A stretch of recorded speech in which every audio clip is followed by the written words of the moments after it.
DB. So as you're out there, what was the highlight for you over your quick 36-hour trip in Vegas?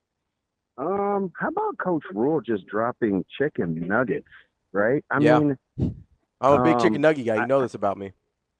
so I felt good about a couple of things. He mentioned the tight end room unsolicited, which I've been I on saw that your hype train face. I for. saw your face when he said it in Right? the Husker I'm Sports like, Nightly interview. yeah, I'm like, finally somebody with some sense. Oh wait, it's the head coach.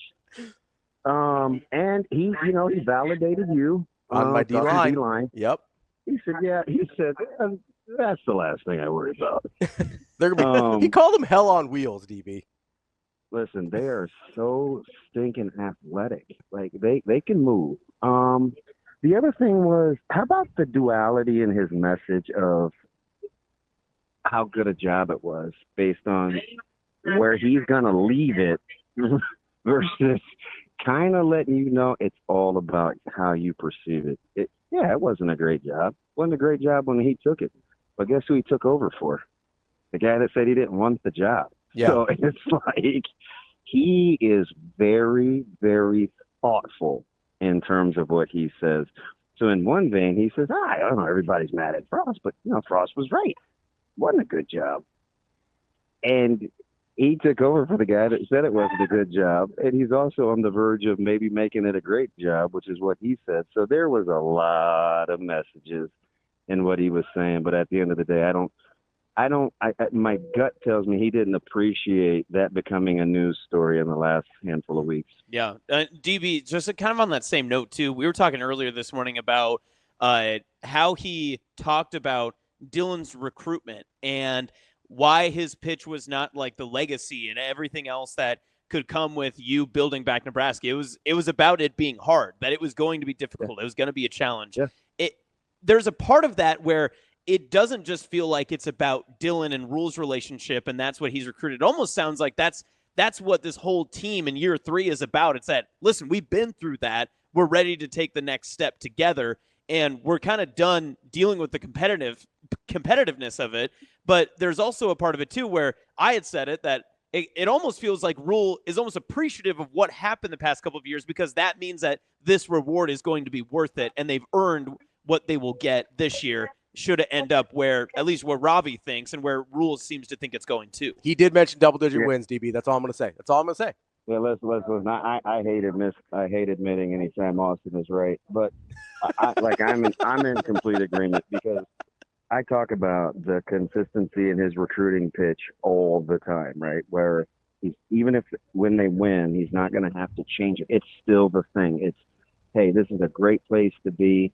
How bad do you want to be a part of what we're doing? And oh, by the way, please don't wait till we start winning because I'm going to reward guys that hopped on board early. It was the same pitch to Caleb. It was the same pitch to Christian Jones. It was the same pitch to David Sanders Jr. It's the same pitch to Dylan Raiola. He told those guys, I'll be very appreciative if you buy into what I'm telling you. Don't wait till we win. We will win. And when we do, the reward will be that much greater. He talks about doing hard things all the time. And it's not just lip service. I'm telling you, the day-to-day is difficult. I think he wakes up, phone in from vacay and say, hey, how can we make people as uncomfortable as possible today? That's the workout that I want to do because he wants games to be easy on you mentally because you've been through the grind. The games should be fun. That should be the reward, right? The games are the prize. It is exactly the reward. It's where you get to go spend all the money that you saved up and deposited in your weekly bank account. And Saturday nights are for taking them out of their rear end when you go spend money. And so if you can make the deposits early, it's going to be worth it, right? Nobody likes taking money out of their pocket and putting it someplace where they can't use it. But if you do, the reward is that much greater. And I'm telling you, he just likes grinding. He likes difficult, and he doesn't want it easy. And I think he just embodies that. It was like, I can't remember the last time I saw a spouse come on to Big Ten Media Days. Who was lockstep with Coach Rhule? Julie Rhule. She walks in this place, and she's like, I mean, she's got a couple of jokes, and she's tough. Yeah. And so I'm joking around with her. It's kind of just the two of us, and I said, I can't. It means a ton, right? It sends a great message, that you're rocking hand in hand with Coach. And she looked dead at me, and she goes, number one, I'm Team Rhule. Number two, who's going to iron this man's shirt? Like, he can't. And in that moment, I'm just thinking to myself, that's the dynamics. Even in their household, it's like we hear him talk about all the time, man. I'm telling you, I get it. People think he's a great orator, and he is, but it's not just lip service. Like, he lives it. He does not have to worry about remembering what he said because he's authentic to who he is. It's a lot easier to be a great orator when you're just speaking about what you believe in. But he told this story about Julie and when they made their trip to Lincoln, and she goes, as they're driving around the Haymarket, she goes, "This isn't cool enough for you? You can't recruit here?" Like, it's almost like in his own house, he still gravitates, like you said, he gravitates toward the people that like kind of challenge him and make things uncomfortable for him.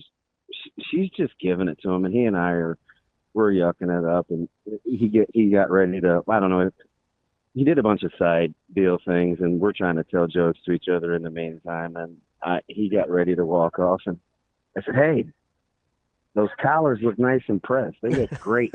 He just looked back over his shoulder like, he's like, "I will whoop this little dude's ass if you say that to me again." But he knew exactly what I was talking about, because he does give as good as he gets even in his own household. So, we've been talking a lot about kind of this mentality, and it seems like he searches out, whether it's in his spouse, whether it's in the people that he puts on staff with him, whether it's the kids he recruits.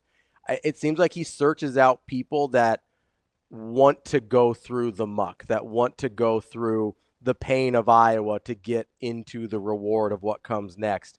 And when we were talking last week or 2 weeks ago about kind of which kids in state are getting offers or not, and it's not necessarily about talent. It's not necessarily they're a good kid or a bad kid, or they got good grades or bad grades. There's a lot of good people and end up being good football players and good human beings that don't embrace the mentality that he wants. And when you look at it, is that what you see the difference when you see what offers are going out and what aren't?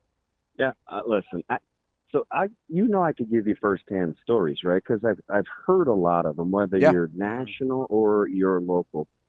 And he sat in our living room, and he looked deadpan. And this is after he cusses me out about, I'll go get his ass with or without you. I'll close. And so it's a little awkward a couple of weeks later, because we hadn't really talked. Mm-hmm. And he looked dead at Caleb after, he's talking to him for however long, and I'm walking around and I'm trying not to pay attention, and Evan's sitting there, and he goes, "I'm telling you," he says, "hop on the train before it starts moving. It's a lot easier to catch. Don't wait for us to win." I get it. Everybody's waiting for us, and when Caleb made the decision, and I told you guys, I said, once we realized that was the kind of staff that wasn't going to play favorites, it didn't matter about star rankings. It didn't, like, if it was about survival of the fittest and competitive stamina hanging in there, advantage Benning, right? Like, because it's just what we know, right? It's not always going to be good, and you do a lot of dumb things, and sometimes you just got to weather the storm to get to the good stuff on the other side, and that's exactly what he wants. How uncomfortable can he make it so you can still function at the level where you can do it every single day, right? Some of those math drills don't even make sense, but guess what? Don't ask questions. Yeah. Right? That's why you could get demoted within minutes of doing those drills, right? Like, it's all about staying in the moment. And I think it's how they want to do everything. They shake it up. Yeah, you're upset that you got to maintain weight within 4 or 5 pounds. You don't think that's that big of a deal? Or why do you have to eat 3 regular meals? Why can't you have your phones what's that have to do with winning? Nothing, but everything, right? Because if you can't function on the day-to-day doing things that you're not comfortable doing, it's just not going to work come game time because the whole thing is uncomfortable, right? And you can't bat an eye at it. You just got to go to work. Yeah. DB, I want to ask you about the tight ends because we mentioned you had a visceral reaction when you heard Coach Rhule talk about it. Just I felt like Gilligan without Skipper, man. I was on an island by myself, and I'm like, and you know what else he did? He validated Sat too. Yep. And listen, don't get it twisted. I wanted to go over to him afterwards. I'm like, hey, man, I said that 2 years ago. Did you get that from me? Well, I wanted to ask you just about how much stones would that have taken? I didn't feel like fighting, so I'm like, yeah, I'm just gonna eat it. Well, it was on video, so you're protected there. You'd have been fine. You never know what that guy. It's like he sent a message the night before. Never mind. I'm just like, you just never know. It's like, is he serious or is he nuts? Like, it's a very fine line, but. You don't. He said, "I don't have this life without Sat in it. Like that team isn't where they are without part of what Sat's done." And I'm not taking a victory lap on Sat. I'm just saying that when you talk about loyalty and staying the course, and it not always being, rainbows and butterflies, you look at that tight end room, right? You got young guns like Ingerson and Danny King and these guys. You got reformation projects that you're starting like Carter Nelson. You've got the developmental poster child like Lindenmeyer. You've got Macway, who was really good early. Then it didn't go so well for him. He needs a change of scenery. He's hurt. He's got to hang in there. He's 12 pounds less than when he came in. He looks fantastic. Like that room embodies the guys that they're coached by. And I'm telling you, sure as I'm sitting here, that is a deep position of strength. I didn't even mention Harburg. You didn't mention Harburg. Yeah, there's a bunch of guys in there, right? Yeah. That we. It's a good, competitive, ill-willed, mean-spirited. We go along because we get along kind of group. And believe me, when you line up next to whomever's at left and right tackle and they're running duo or split zone or something and you're not about that life playing next to that O-line, it's just not going to work. Yeah. So, but it does feel like, and Ravi and I were talking about this. You better figure it out. Yeah. Ravi and I were talking about this off air that it feels like the tight ends are the position group maybe across the team that have the biggest, maybe from the outside looking in, just swing from being like, there's some all Big Ten talent guys that are there if they play up to their potential. And then also there are guys that we just don't know anything about right now in terms of what their production level could be. And I think that that's exciting that if you're as high as you are on them and they are up to that potential, they can surprise everybody. And that could be the biggest, difference maker for Nebraska in terms of surprising teams early on in the year. So let's just, Harburg is what, top 10, 12 athlete on that team. Mm-hmm. Carter Nelson is talented as high schoolers we've seen come out in some years. You've got Macway, who was a 4.5, 5-star coming out of high school.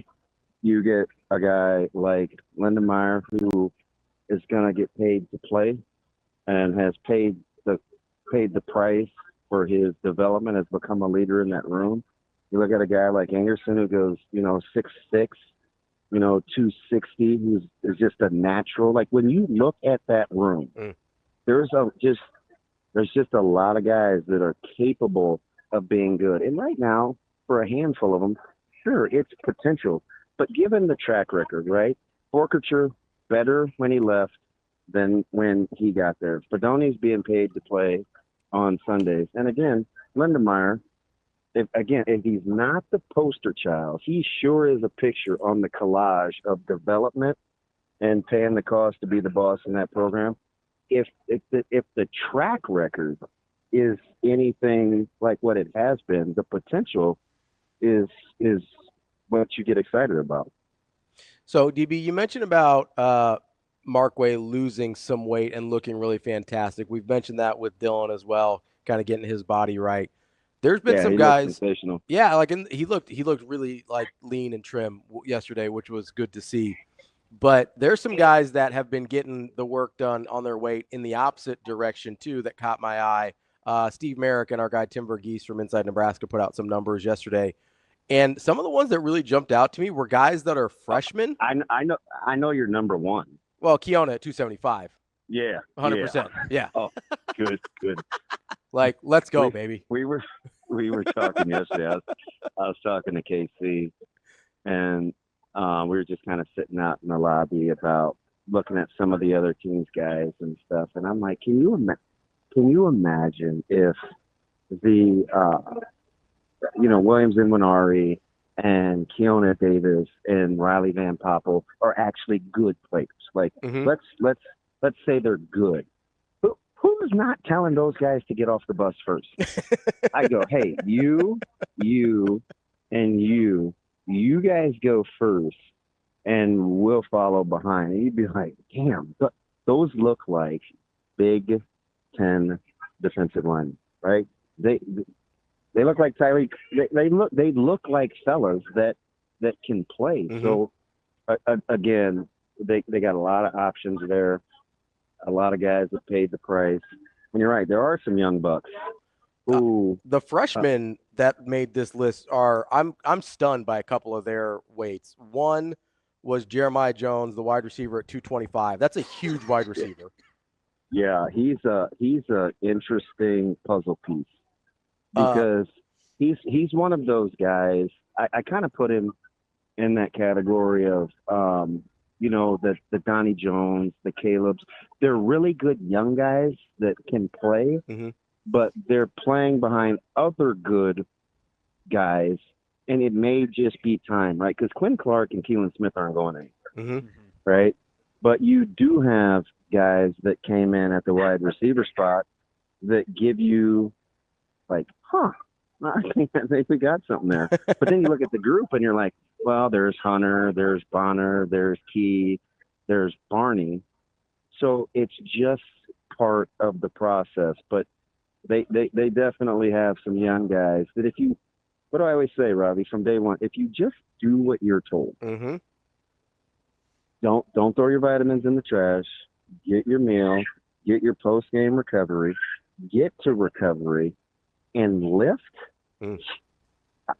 Like their development, the track record is just really, really good. They've proven that they can develop if you listen. And how many times do you have to sing the praises of the strength staff and the nutrition group? I know. And I'm not kidding when I say every answer. If the building burned down, there's only two people that are getting saved, and that's Corey and Kristen. That's yes. Yeah, it's I can figure out the rest. It's Campbell and Coggins, and everybody else is gonna be like, I don't know, man. The members are hot, but you get to where you need to be.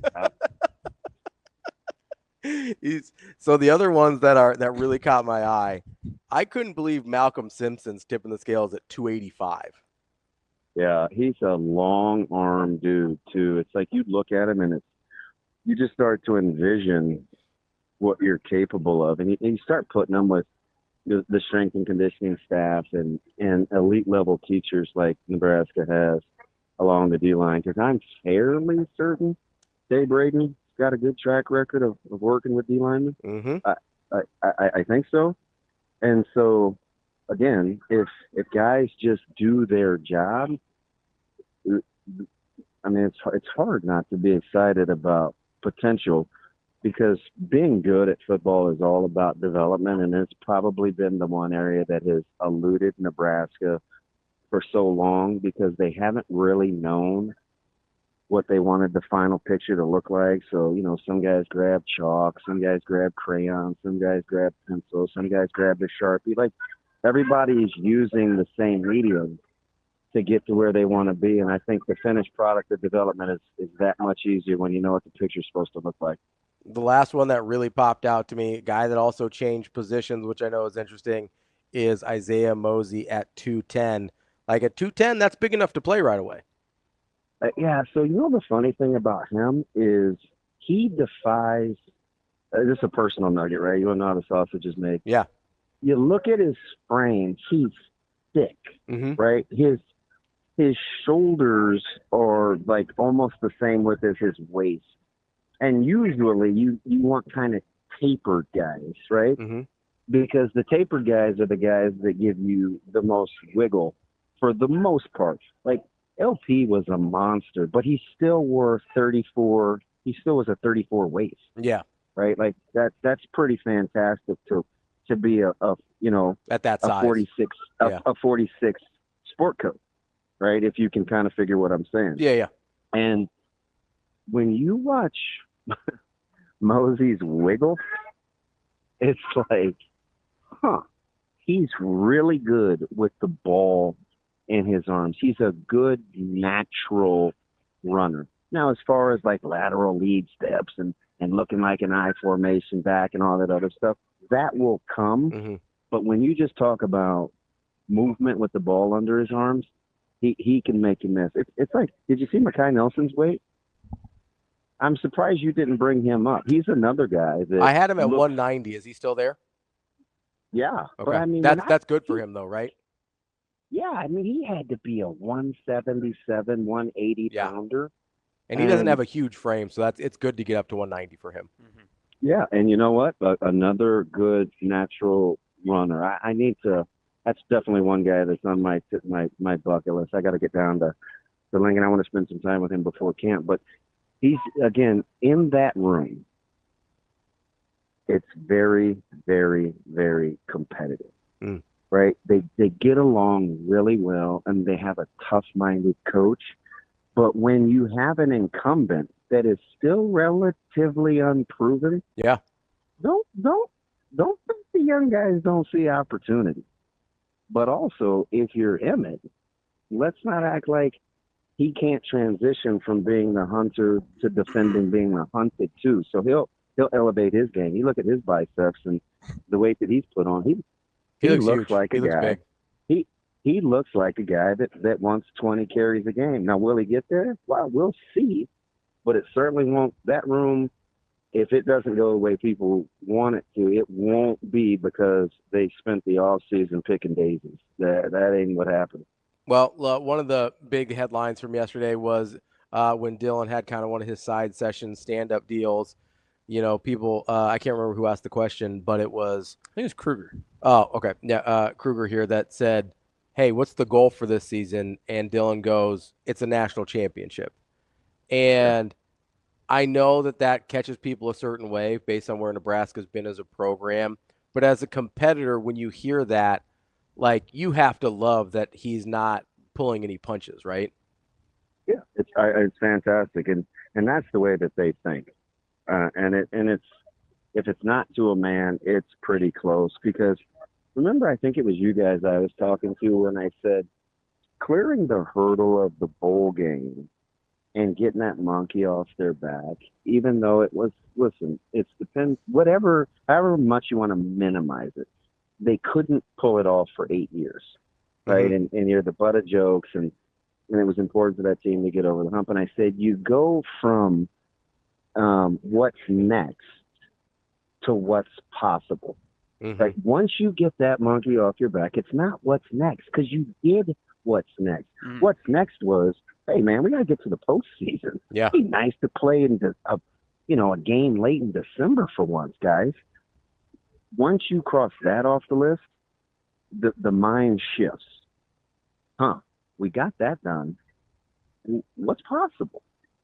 And the more you think about what's possible, the less you limit yourself. And if you don't limit yourself and you go to work, you start to ask yourself, why the heck not?